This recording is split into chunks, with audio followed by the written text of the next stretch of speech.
What is up? What is up, YouTube? How y'all doing? Man, I got a wild one for you this time, man. Check this out without a doubt. Brothers make chilling plot to kill their family, to off their family, I should have said. Wow, man. This is from Law and Crime, man. The Law and Crime Network. Dang, y'all hit that subscribe button, hit that bell. Kill your whole family? God dang, dog. Let's check it out. County 911, what's the location of emergency? Yes, please send someone to house my children. They're trying to kill me. On the morning of September 5th, 2015 in Gwinnett County, Georgia, a confused and desperate mother calls 911. She begs the dispatcher to quickly send the police to her home to save her from her own children. They've attacked me and my husband. They drugged us with Xanax. They've attacked us, and they're trying to kill us.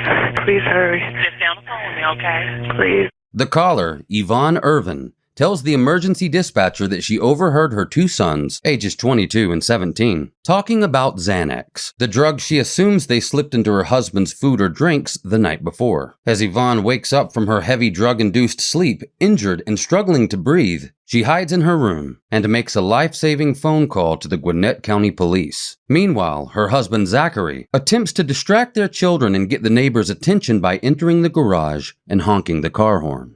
They're trying to attack my husband. I don't know. Do you hear what's going on? They have a shotgun. We have a shotgun and a pistol in the house, and I can't find my pistol, so I'm assuming they've taken it, and they have his shotgun. Yvonne tells the dispatcher that the boys are armed. They've already beaten both of their parents and stabbed their father multiple times. As the dispatcher asks Yvonne questions in an attempt to keep her calm, the worried mother continues to beg for rapid assistance. So I don't know if they're going to plan on shooting him or not, but please hurry. Please. They strangled me and beat me. It's a situation which no parent likely ever imagines they'll be in. Injured, drugged, and unsure why their own children have executed such a brutal attack against them. I don't know what's going on. Say it again, ma'am. I can't hardly hear you. I said I don't know why they've done this. I really don't. I guess they assume they want the insurance money. I'm not sure. Then suddenly, the call takes a turn. I just heard them say, "Where did Mom go?" They headed upstairs now. 1 second passes. Then the sound of a struggle.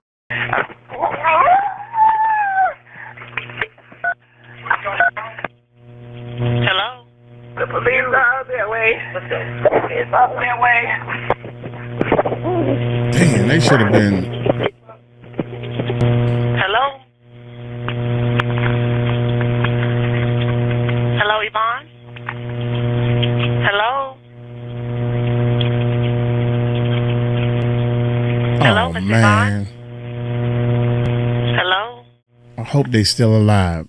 The call ends after nearly 30 seconds of silence from Yvonne's end. Luckily, police are already on their way to the Irvin family's upscale neighborhood. When officers arrive on the scene, however, the home smells like gas. There are burn marks on the carpet, damage to the family's car, and blood in the garage. The father, Zachary, is found severely injured and fighting for his life, while Yvonne Irvin has collapsed on the side of her bed. Police find the two brothers still at the scene. One is in the garage, and the other is lying on the floor upstairs in the bathroom. Their names are Chris and Cameron Irvin. Their name are what? Chris and Cameron Irvin. Once in custody, detectives separate the brothers, and their demeanors are entirely different. The oldest, Chris, appears stressed, but not distraught. He keeps his head down as he waits for the detectives to enter the gray, windowless room. Cameron, only 17 years old, is inconsolable. Oh my God.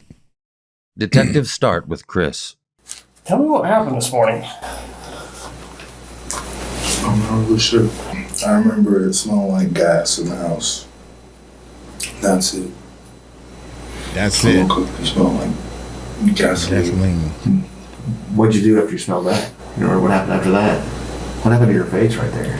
I got hit with a gun. Who did that? The father? I have no idea.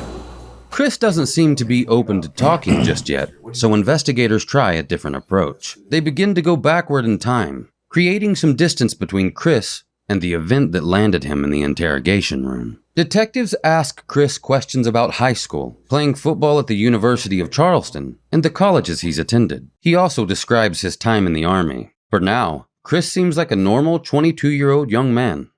In another room, Chris's younger brother Cameron is struggling to keep it together. For several minutes, Cameron can be seen rocking back and forth, trying to soothe his high emotions. At one point, he literally collapses on the ground. Soon, police enter and ask Cameron to get up. While Chris is speaking freely and looking more relaxed, Cameron is in turmoil. The sight of his father's blood on his hands and his memories of the attack he committed that morning are too much for him to bear. If the brothers thought out and executed the attack together, why does Cameron appear so distressed? As investigators begin questioning Chris about his personal life, he reveals a few possible motives to the police. You had a girlfriend or anything? No, sir. No girlfriend? No, sir. So you moved back home a month ago, a couple weeks ago? In this line of questioning, the investigator begins moving closer and closer to the day of the attack. To the timeline. A month ago, maybe? It's the same house that you grew up in, basically. Yes, sir. This is crazy, man.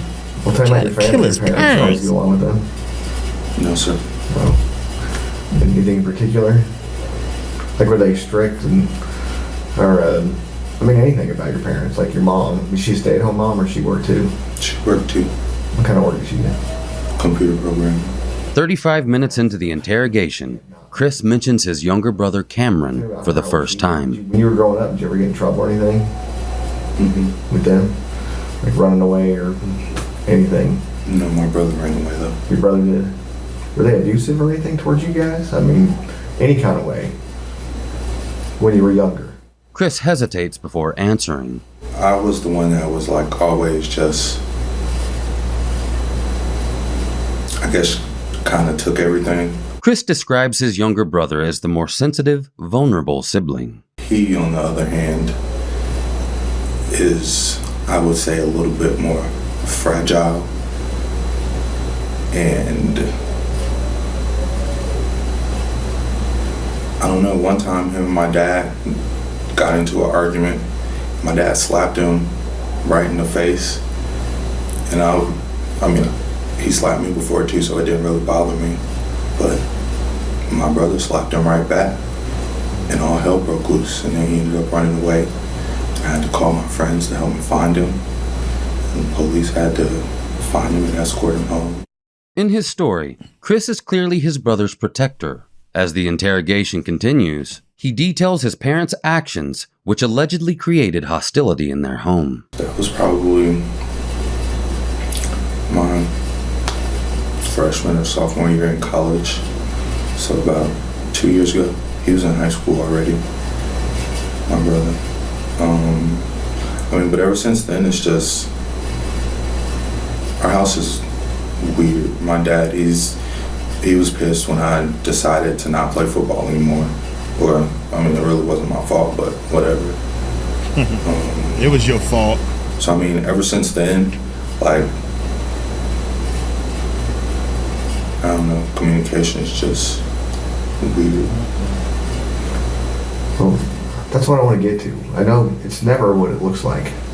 It never is. Just because of what happened. Unfortunately, in our line of work, you get so cynical to where it's helpful because you know not to believe the first thing that you hear and to look further. And that's what we want to do. And I can tell that there's more going on here than what it appears. But we don't have any way to know other than if you tell us. And if we have the whole picture, it makes everything more understandable to everyone. Because everyone's going to draw conclusions right away just from what they see. And that's wrong, but that's what people do. We're not going to, because like I said, unfortunately, we see it so often. We know that the first thing we see is not it. Clearly, and we can hear your brother, he's very upset. And I hope to God when we go in and talk there that he will tell us the full story. That's what I was going to say. You can clearly hear the brother crying and yelling. We don't want to have anything happen that doesn't need to. And we're going to do a full investigation. We're going to check everything. We're going to check like cell phones, and we're going to check records and everything. But if you can give us some guidance from the beginning of exactly what happened, the courts, the district attorney, everybody takes that fully into consideration, because it can't be what it just looks like, because that doesn't make any sense. If you would just help us understand the whole picture, that's all we want. Have you ever, I think, collectively, Dude, you try to kill your parents, man.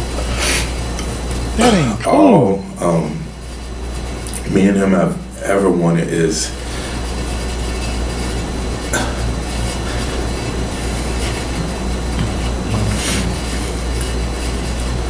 it's just like their approval.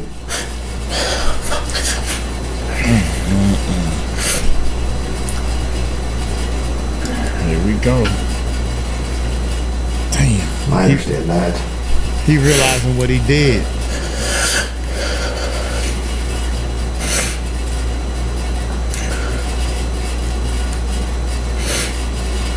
He's realizing what he did right now. That's what he's doing. He realized how much trouble he in. Until I went to college, Man. I did everything that my dad wanted me to do, because So you say? we So just you saying? we didn't have a relationship. We did it outside of football. That was it. I mean, when I got to college, I realized, I don't even like football like that. I don't want to be at a school. I'm just here because my dad wanted me to play football. I decided that, okay, I don't want to be in Charleston anymore. It's 7, and I don't know if you're thinking about Charleston, South Carolina, because a lot of people get that misconstrued, but it's Charleston, West Virginia, which is like 8 hours away. Yeah, I was thinking South Carolina. South Carolina. It's like 8 hours away. I was going to school, working, playing football, and I was just stressed. So I was like, I can't do that. Were you paying for college too? Yes, sir. I would have panic attacks. It would be days where I couldn't sleep, because you're up 3 days in a row trying to get all your work done.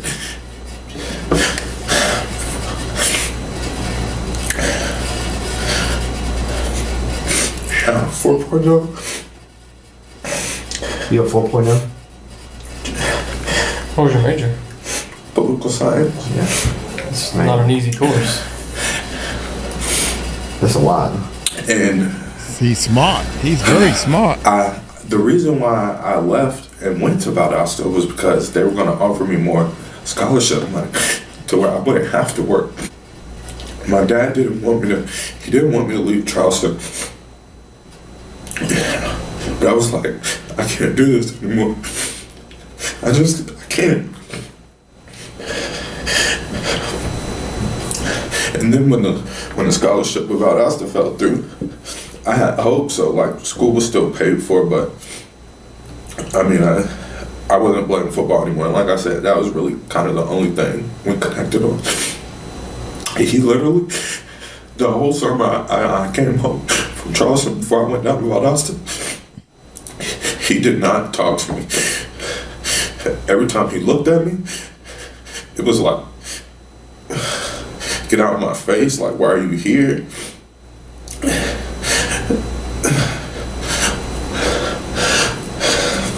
How long ago was that? That's 2 years ago. 3, 4 years. That was my freshman year. I don't know how long ago my freshman year was. 3, 4 years ago. Has it been that cold since then? Yeah. So I ended up, like I said, I was at Valdosta. The relationship, it really did improve. Were you playing football at Valdosta without the scholarship? Just going to school. Just going to school. Just had an academic scholarship. And that probably made him. Was he pissed off about that? Yeah, they were pissed. They were pissed, but I mean, they offered to pay for school or for whatever part that Hope didn't cover, and I worked and paid for everything else. And Then I transferred to Georgia State just because as a political science major, it's more opportunity in Atlanta for future law students than in Valdosta is. No. Oh, yeah. The interrogator goes on to ask Chris whether his relationship with his dad improved after he transferred schools, and if he still wanted his sons to play football. Zachary, who played football in college himself, was apparently disappointed in his son's decisions. Like, he was upset with my brother. My brother was in the band. He really didn't like that. He was like, you know, he make fun of him, didn't want to go to his performances, type things like that. You know, You would make fun of him too? Yeah. So, come back home, Georgia State is a little bit more expensive. My parents,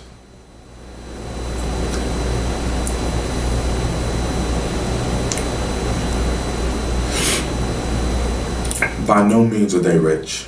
By no means do they have, you know, all of the... In college, you meet a lot of people with a lot more than you. Yeah. And that's okay with me. I have friends with trust funds and, like, you know, their parents have secretaries and they drive brand new Maseratis and stuff like that. And that's cool. But my parents don't have that.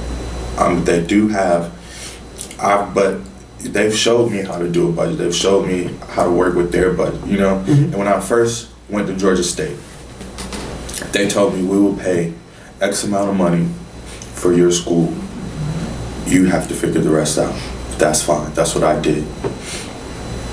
Then it cut back to, last year I think they gave me $500 for school. Georgia State's like $11,000 a year. Dang. So I had to take out a bigger loan. And then they claim me on the taxes like they paid for it. They claimed the whole amount, which blows me. I had a car, but they told me that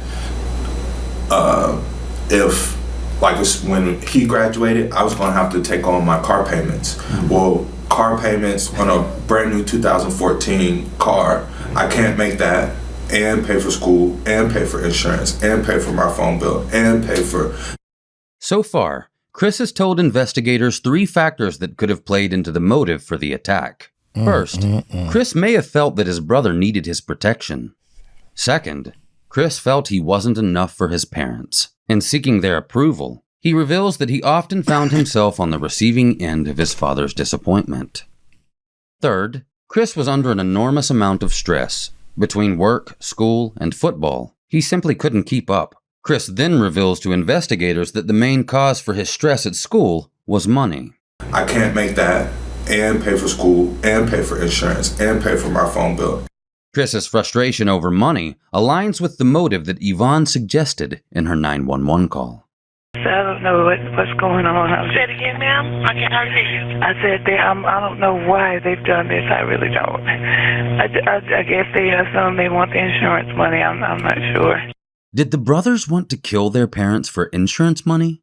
If so, detectives need to know if Cameron was under the same financial stressors as his older brother, or if it was solely Chris's financial needs that allegedly motivated the attack. And while I've been gone, I was talking to my brother. He said, you know, their relationship has gotten progressively worse since I've been gone. And it's like times where we all live in the same house, but we won't see each other or talk to each other for days at a time. Like, if they go out of town, my mom texted my brother that she was leaving to go out of town. Like, I mean, well, that's cool, but if we all live together In the same house. in the same house, And she a text message. We're going out of town. That's pretty cool. and he's 17. Well, I mean, he's graduated from high school, but 17, man, you're still a kid, and your mom texts you that she's leaving. I mean, I don't know. Is he a senior? He just graduated. Oh, He was supposed to be going to the Navy in January. In just a few months, Cameron would be following in his older brother's footsteps by leaving home to join the military. However, Cameron doesn't express the same financial concerns as his brother. The 17-year-old tells his story from a more emotional place. Do you feel like talking to us? As your brother was very honest with us, and we know a lot has gone on. And we talked to him about your parents and forgiveness and how things have been at your home. And we wanted to give you an opportunity to just tell us whatever you want to tell us. And just so you know, when you came here, your parents were okay. I mean, they're going to be, your father's going to be in the hospital for a while. But when we came in here, he was doing okay. I mean, I'm sure he could be better. But that's what your brother went a long way to explaining. And he wants to see you again. And we're going to let you see each other. That should make you feel, does that make you feel a little bit better? I think it does. He told us about growing up at your house from his perspective.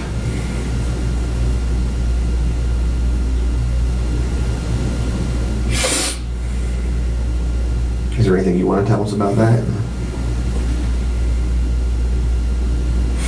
Growing up at my house.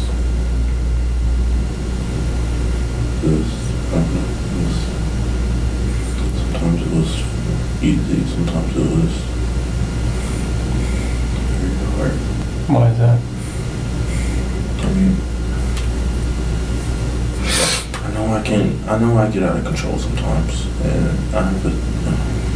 He told us he felt like your dad never treated you very well because you didn't play football. Did you feel like that? Played football when I was younger. When I quit, he acted like he didn't want me to be the son anymore. And then finally, my freshman year, I got back on the team. I hated it so much, but it made him happy. But I love music, and when I got back in band, I wouldn't even come to the game sometimes. He told us one thing. He said that once your family was going out, your parents were going out of town, and they sent you a text to tell you. Yeah. How'd that make you feel? I knew how it made me feel when I heard it. Is that kind of symbolic of the way things were? Yeah. Have you ever heard the song Super Rich Kids by Frank Ocean? I haven't. No. Super rich kids. Too many bottles of wine they can't pronounce. Too many white lies and white lines. Super rich kids with nothing but fake friends. Super rich kids. That's what my life was. I saw my parents 3 times a week if I was lucky. Damn. They're always gone. When I do see them, sometimes they're excited to see me, but sometimes they're just really mean to me. I don't know why. I'm trying. They wanted me to get out the house. They wanted me to do something and enlist for the Navy. Just wasn't enough. Just wasn't supposed to happen. He told us that y'all turned the gas on last night and it just didn't work. He told you we did it. No, he just kind of said the gas. He was kind of vague, but that the gas was turned on and put candles out.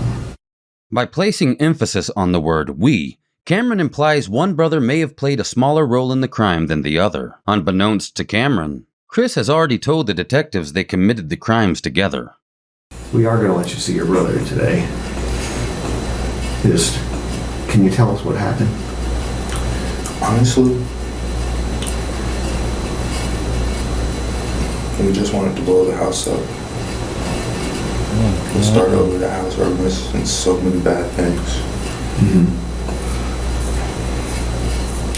Blow the house up and start over. But it didn't work. We waited all night and it didn't work. And then we were like, well, the whole house smells like gasoline.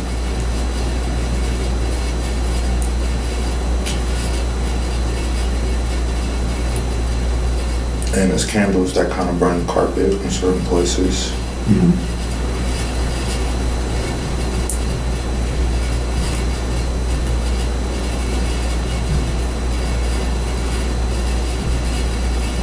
How are we going to explain this? And then it was like,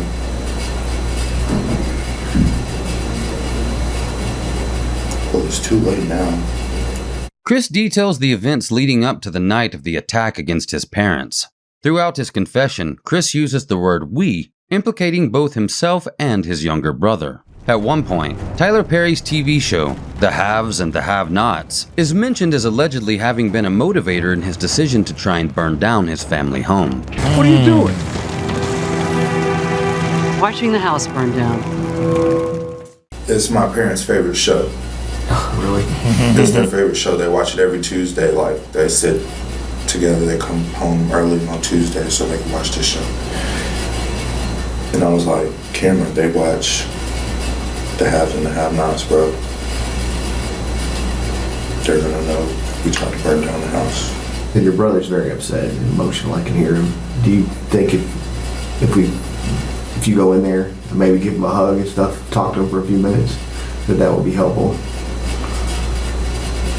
Nope. Yes, Because I think we can do that. Or if you could just kind of tell us real quick what happened this morning after it didn't work out on the gun thing. Did they just start? After it didn't work out, we were gonna go up there and tell them that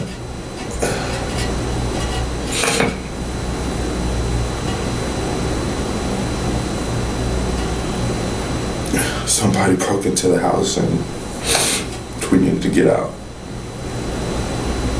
But then that didn't seem like a very believable idea. So we were like, we kind of already started this. We gotta finish it. We thought asphyxiation would work. And it didn't. And then we kind of started fighting.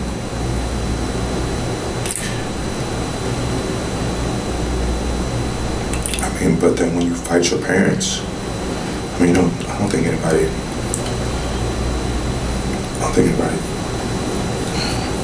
Imagines that. Thank you for telling us what happened. I know it seems really bad right now. You think? But things are going to work out. We'll talk to your parents. Do you want to talk to like I said, your brother?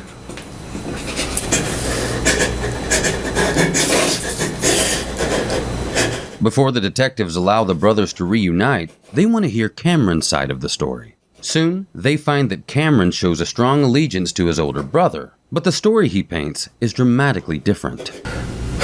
Last night, me and my parents got into it. And me and my dad kind of like both got these horrible tempers. And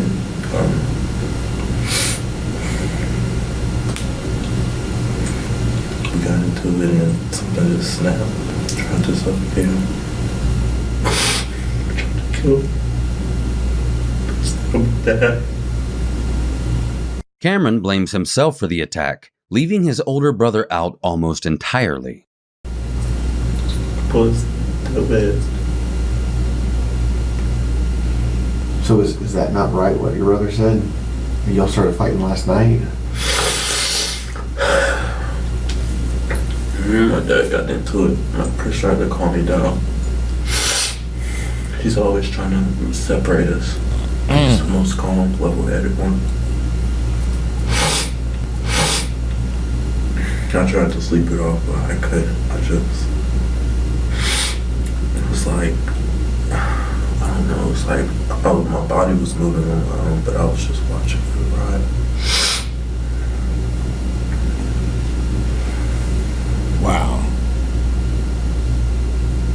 Trying to kill their parents, yo. That's crazy. He tried to take it from me. eye. Your brother or your dad? My brother. So what was with the gas and the candles? I figured if I was gonna kill him,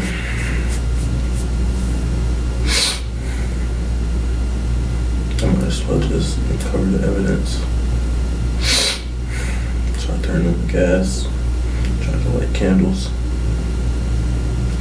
packed a bag.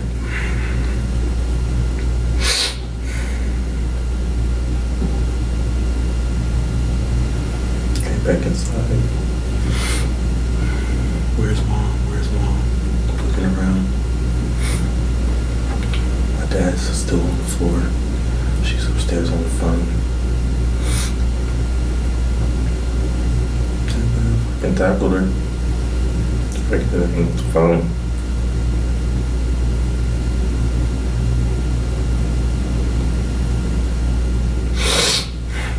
Choke her. Tell us their favorite show was The Have and Have Not.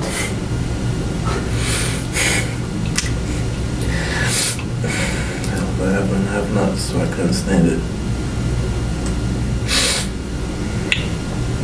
They always say, hey, come watch it with us, come watch it with us. Did your brother do any of this?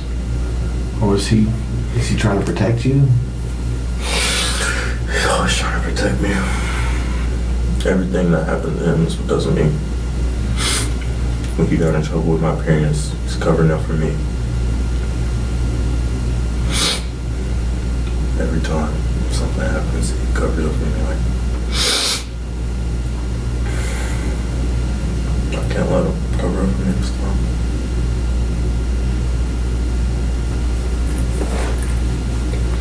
So did he help you turn on the gas and put the candles out? No, I did that all myself. But you turned the gas on last night? Gas on this morning. This morning This too? morning. Because the way he was telling it seemed like he was involved with the thing. But if you could give us a timeline of how it went, if he's just trying to protect you. About, let's see, got into it last night.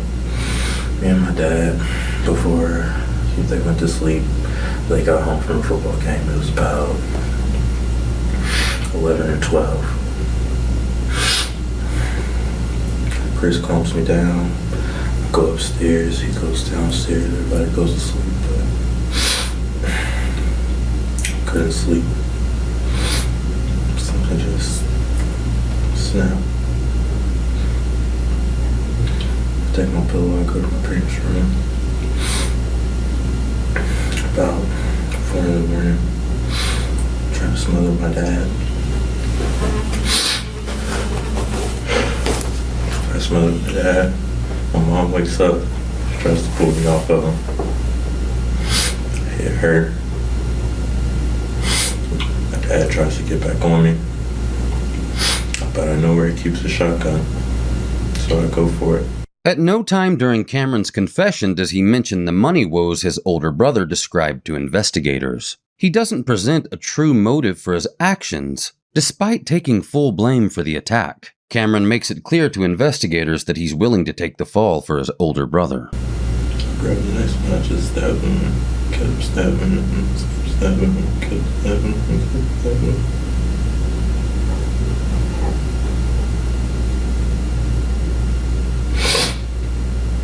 Chris comes upstairs and hears what's going on.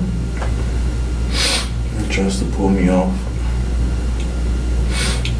I hit him with the shotgun. He goes down. Dang. I got rid of my tracks now.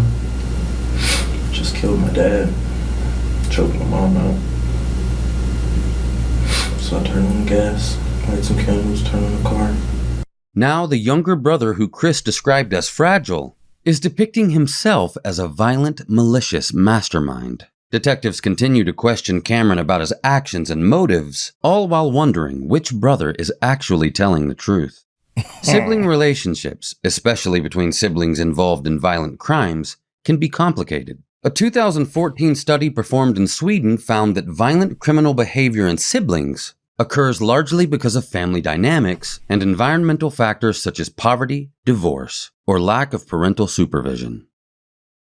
The major consistency between the brothers' confessions is the feeling that they both lacked attention and support from their parents. Feelings of abandonment could have led them to plan the violent crime they committed. The study also found that older siblings more commonly transmit risks of violent acts to their younger siblings rather than the other way around. The closer the siblings are in age, the more likely it is that this influence over the younger sibling can occur. Closeness in age is not the only factor that determines a younger sibling's vulnerability in the risk of following their older sibling's violent behaviors. The researchers also discovered that the nature of the relationship itself plays a monumental role in whether both siblings become violent. In the Irvin brothers' case, Cameron looked up to and adored his big brother. It's my best friend. Your brother. He was looking out for me when I was a kid. Well, I want you to hang in there. You guys are going to get past this, okay? You want to see him for a minute? Your brother?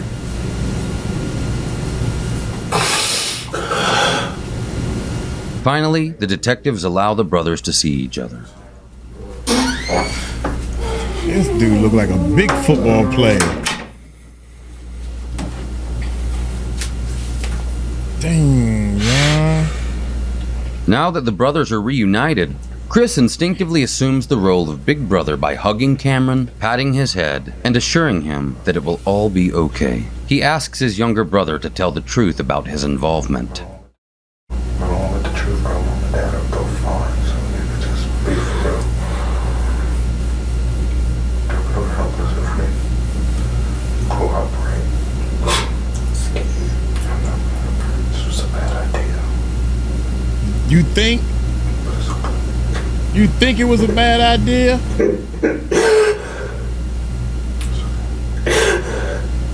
Golly. This was a bad idea. You ain't gotta say that, do you? You ain't gotta say that part. My bad, y'all. My bad. Sometimes I get overexcited. It's okay.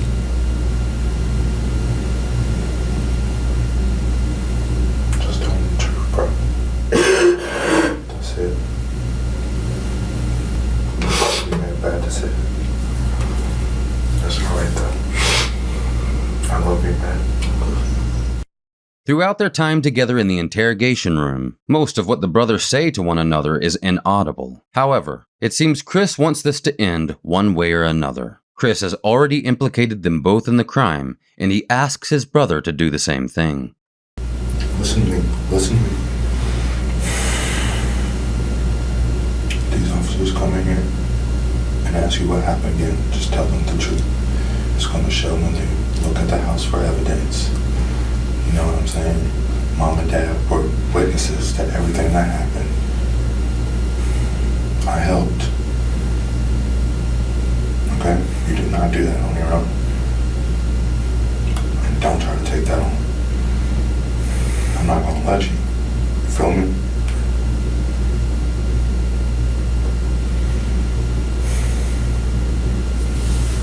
So, like I said, just keep it 100 when they come in and ask you. They're probably gonna testify against us, but at least it's not gonna be murder. That's facts. At least it's not gonna be murder. Attempted murder, but not murder. It's different. That's what I'm saying. Just be honest. I'm not gonna let you do this by yourself, man.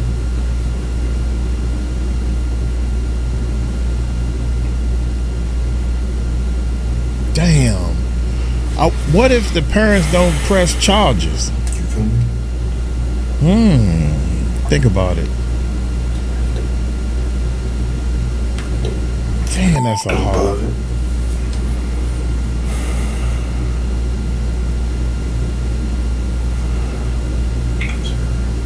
Pull your together. Yeah, not close yet.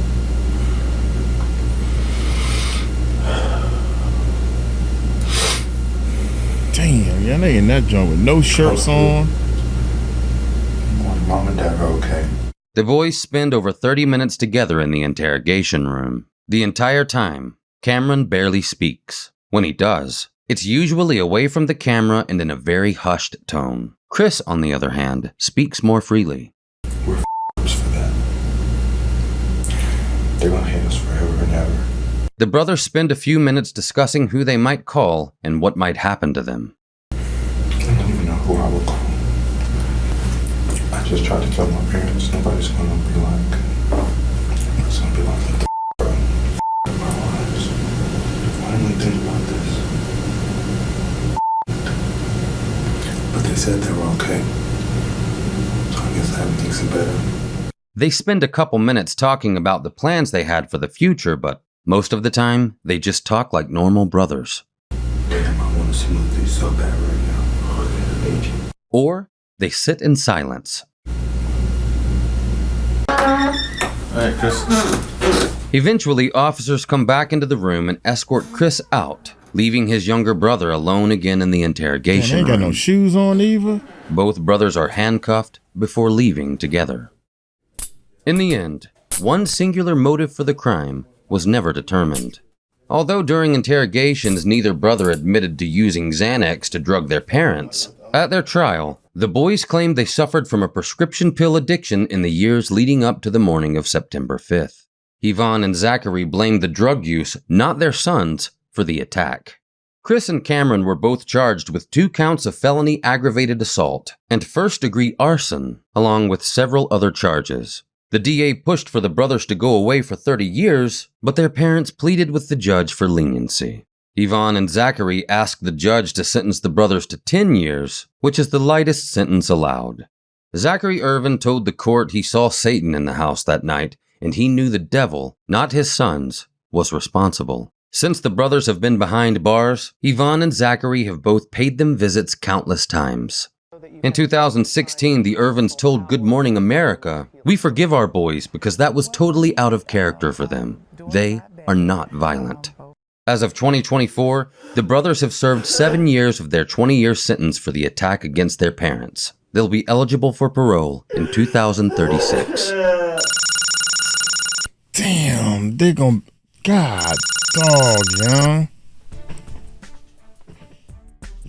That's what I was going to say. The parents gonna sit there and not press charges. That's their babies, man. That's their babies. So, oh my God, that was right. Woo, that was that's a winger, man. Man. Hey, y'all let me know what y'all think, man. That is, oh my God. They tried to kill their parents. What kind of world are we living in? Bruh. Y'all let me know in the comments, man. Hey, y'all take it light, take it slow. Tell me Uncle Mike told you so. Peace out.